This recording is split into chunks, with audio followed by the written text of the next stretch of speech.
All right, I got my 1-bys. I got my netting on, my 1,000 zip ties. I still have some more zip ties to put on to fill in little things here and there, but I'll do that some other time. And I had to do some overlap, which is kind of sloppy, but you can't tell it really. So all I got to do now is get the plastic over it. I ordered my tarp. It's to come in a couple days. I'm going to go ahead and do the plastic first, and just to get that up so it'll, dry out and stay dry out in there, because it's going to be raining for the next couple weeks.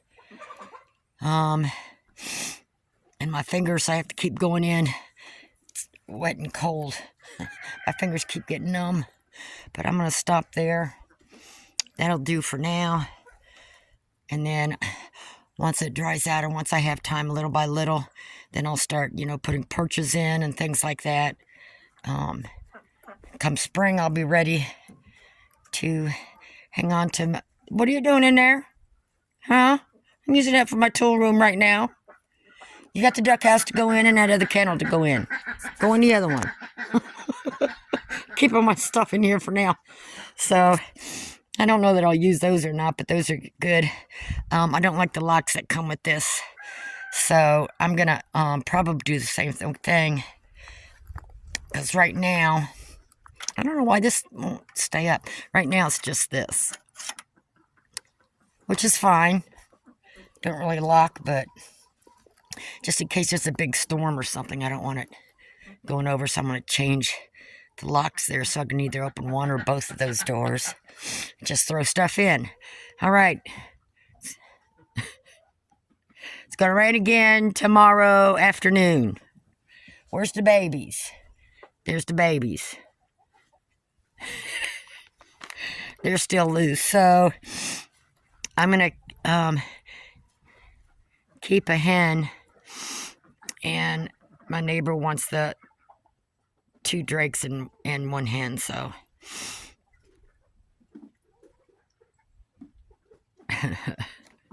all right. Everybody's got water, got feed, you're good. Okay, and I got this is my 3rd T-post, and I got these metal zip ties. So I put 3 going down. And then, like I says, later on, when the weather gets nice, I'm going to wrap it all the way around, including around the T-posts with the chicken wire, and secure it again around all 4 posts. So that's going to make it even more sturdier. So, and these are the shorter ones, the smaller ones. But these are good enough, so I'm just going to squeeze this on here because I've got that bottom down there. Just squeeze them on there like that, but it'll hold them down. Then I'll get the other one put in, and I'll at least have those in. So you just put that zip tie in there, and then I just use a pair of these to pull on it, make sure it's tight, and it pulls it.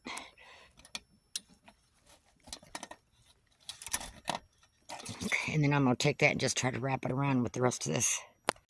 Okay, so I've got 1, 2, 1 down the bottom. And I just keep pulling and pull it till I get it tight. Then I just wrap the excess in behind there. So, I mean, this is not going. I got 1 more to get in.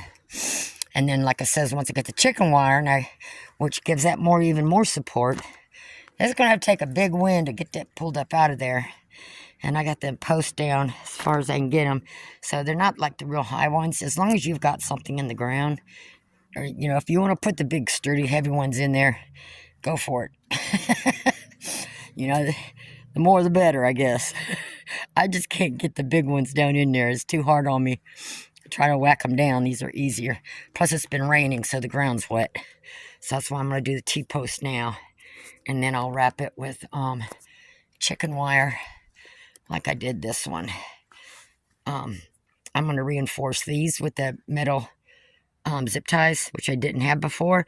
So I do have wire wrapped around in places, but I'm going to go back and go ahead and use up my metal zip ties on all these kennels and get them reinforced even more. But then I took my 4-foot wide chicken wire and wrapped all the way around, just around the bottom, so that gives it more support.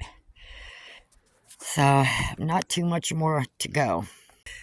Okay, I got the 4 T-posts in, and I got the plastic up. has just one little ditty space there, but the way I have that plastic hanging over and it's puffed out, you shouldn't hurt it none. And if necessary, I'll go back later. Like I said, I'm not using this right now anyway. So this won't be used for quite a while. But I'll leave the door open on both of these, let them go in, and in case it rains or something. So I'm just going to leave the plastic over this.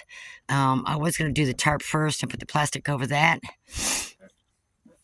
But I decided to do it this way. And in the summertime, I could just, when I get the tarp, I could just put it over the plastic. Because if nothing else, in the summertime when it rains real hard, I can put some of that plastic down. So I'll just roll it up in the summertime. But the tarps will help with shade.